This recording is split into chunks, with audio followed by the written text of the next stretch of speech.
Hello welcome guys, today in this video I'm going to show you how to make icons bigger or smaller on Windows 10 or 11 easy way.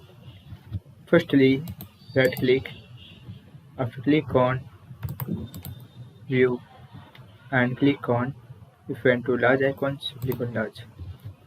That is.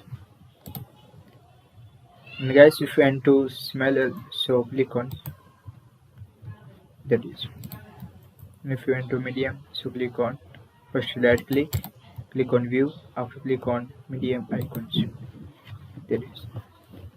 So guys, this is very simple and easy method if you want to make icons bigger or smaller on Windows 10 or 11 easy way. Thank you for watching this video. Please like, share and subscribe to my channel for latest update. Please comment this video worthwhile or not. Thank you for watching this video.